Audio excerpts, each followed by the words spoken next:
Praise the lord. Bless food रेसिपीमध्ये आपणा सर्वांचं खूप मनापासून स्वागत. आणि आज ज्या पद्धतीने मी पालक आणि चणा डाळीची भाजी दाखवलेली आहे, ती रेसिपी बघितल्यानंतर अगदी न खाणारे देखील आवडीने खातील आणि भूक नसताना देखील एक भाकरी नक्कीच जास्त खातील. बनवायला सोपी आणि अगदी कमी साहित्यात बनणारी अशी चटपटीत पालक आणि चणा डाळीची सुकी भाजी.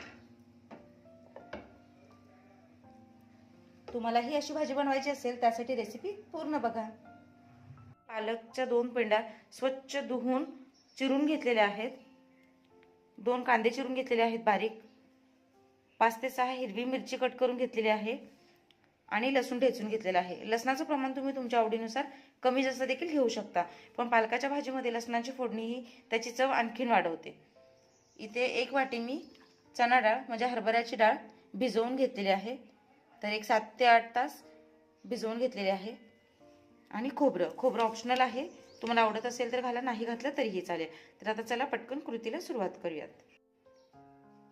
याच्यामध्ये एक 2 ते 3 चमचे तेल घालायचं आहे.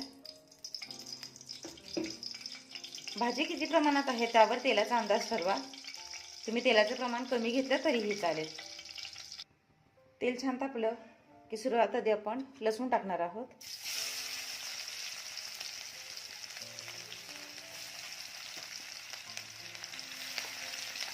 मिरच्या, तर लसणाचं प्रमाण मिरचीचं प्रमाण तुम्ही भाजी कितपत आहे त्यावर ठरवू शकता, पण एकदा ट्राय करून बघा. पालकासोबत लसणाचं कॉम्बिनेशन खूप छान लागतं. ही भाजी थोडी वेगळ्या पद्धतीची आहे, त्यामुळे एकदा खाऊन बघितल्यानंतर तुम्ही नेहमी याच पद्धतीने बनवाल. मिरच्या आणि लसूण छान परतून घ्यायचं आहे. लसूण आणि मिरची छान परतली गेली आहे, रंग बदललाय लसणाचा. आता यामध्ये कांदा टाकायचा आहे. कांदा खूपही करपूस असं भाजून घ्यायचा नाहीये. साधारणतः रंग बदलला की मग आपण यामध्ये डाळ टाकणार आहोत. थोडं कच्चे पण कमी होईपर्यंत हे देखील छान भाजून घेऊया. कांदा भाजताना नेहमी त्यामध्ये थोडंसं मीठ टाकावं, यामुळे कांदा पटकन भाजला जातो, अजिबात वेळ लागत नाही, शिवाय चवही छान लागते.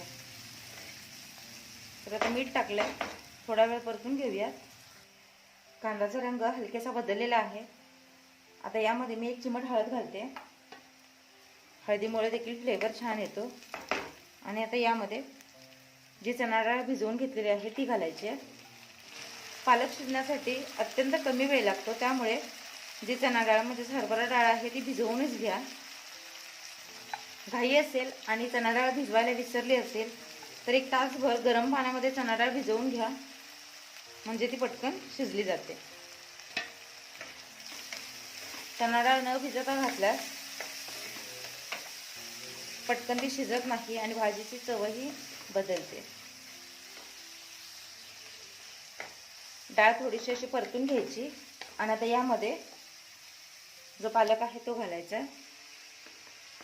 पालेभाज्या दिसताना जास्त दिसतात, पण शिजल्यानंतर त्या कमी होतात, त्यामुळे मीठ शक्यतो थोड्या वेळानेच टाकायचं. बरेच लोक जे नव्याने पालेभाजी करतात त्यांना अंदाज समजत नाही. भाजी दिसायला जरी कढई भरून दिसली तरी नंतर ती अगदी अर्ध्या कढईपेक्षा देखील कमी होते. मॉइश्चर कमी झालं आणि भाजी शिजून कमी झाली की मगच मीठ घालावं. तर ती हे सगळं छान मिक्स करून घेते.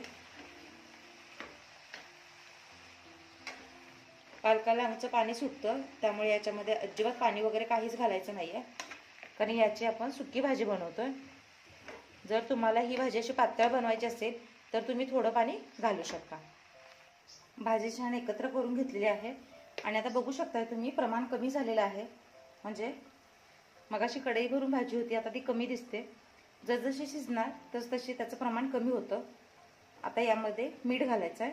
कांदा भाजताना देखील मी थोडं मीठ घातलेलं, त्यामुळे मीठ घालताना चवीनुसार आणि अंदाजेच घालायचं आहे. पालेभाज्यांना मीठ जास्त घालण्याची गरज नसते. मीठ घालून पूर्ण हे छान एकजीव करून घेऊयात. पालकाचा रंग किती सुंदर दिसतोय ते बघा. आपण यामध्ये अजिबात पाणी घातलेलं नाहीये, पण ज्यावेळेस मीठ घालतो त्यावेळेस हे बघा पालकाला अंगचं असं पाणी सुटतं, त्यामध्ये पाण्याचं प्रमाण भरपूर असतं, त्यामुळेच पालक हा आरोग्यासाठी अत्यंत पौष्टिक असतो. फायबरचं प्रमाण जास्त असतं, त्यामुळे ज्यांना कॉन्स्टिपेशनचा त्रास आहे किंवा बद्धकोष्ठतेचा त्रास आहे, पोट ज्यांचं साफ होत नाही, त्यांनी पालक आहारामध्ये जास्तीत जास्त घेण्याचा प्रयत्न करावा. तर आता हे छान वाफेवर शिजवायचं आहे. तर मध्यम आचेवर छान हे शिजवून घ्यायचं आहे. तर मी इथे एक झाकण लावते. आपण यामध्ये डाळ घातली त्यामुळे झाकूनही छान शिजवून घ्यायचं आहे. चणा डाळ भिजलेली आहे त्यामुळे तीही पटकन शिजते आणि पालक देखील पटकन शिजतो. तर आता 3 ते 4 मिनिट छान मध्यम आचेवर भाजी शिजवून घेऊयात. जवळपास 3 ते 4 मिनिट झालेले आहेत. हे बघा, पाणी पूर्ण आटलेलं आहे, डाळही छान शिजले आणि भाजी पण छान शिजलेली आहे. तर सांगितल्या पद्धतीने तुम्हाला जर पातळ भाजी करायची असेल तुम्ही यामध्ये थोडं पाणी देखील घालू शकता. तरी इथे मी सुकी भाजी बनवते. डाळही छान भिजलेली आहे, शिजलेली आहे. आता यामध्ये मी ॲडिशनल थोडं खोबरं घालते. ओलं खोबरं आहे किसलेलं. हे आवडीवर आहे, तुम्हाला नसेल घालायचं तुम्ही नाही घातलं, नुसती भाजी केली तरीही छान लागते. इथे मी थोडा मालवणी टच दिलाय त्यामुळे इथे खोबरं घातलेलं आहे. खोबरं घालून छान मिक्स करायची आणि फक्त एक अर्धा मिनिट पुन्हा झाकून ठेवायचे. तुम्ही खोबरं घालणार नसाल तर पुन्हा गरम करण्याची काही गरज नाही आहे. भाजी आपली मस्त तयार झालेली आहे. अर्धा मिनिट झालेलं आहे आणि मस्त हिरवीगार झणझणीत पालक आणि चणा डाळीची भाजी तयार झालेली आहे. एकदा या पद्धतीने नक्की ट्राय करून बघा. तुमचा अनुभव माझ्यासोबत शेअर करा. मला पूर्ण खात्री आहे की ही रेसिपी तुम्हाला नक्की आवडली असेल. आणि सगळ्यात महत्त्वाचं म्हणजे व्हिडिओज फक्त बघू नका तर बघून चॅनेलला सबस्क्राईब करा, लाईक करा, शेअर करा. बेल आयकॉन दिसते म्हणजेच घंटी दाबायला अजिबात विसरू नका. म्हणजे ज्यावेळेस मी नवीन नवीन रेसिपीज अपलोड करेन त्याचे नोटिफिकेशन सगळ्यात आधी तुमच्यापर्यंत येतील. भेटूया अशाच एका नवीन आणि पारंपरिक रेसिपीसह. तोपर्यंत स्वस्त रहा, मस्त खा आणि माझे व्हिडिओ बघत राहा. ख्रिसमस स्पेशल रेसिपीज आता यायला सुरुवात झालेली आहे. नसतील बघितले तर लिंक डिस्क्रिप्शनमध्ये देईन, नक्की बघा.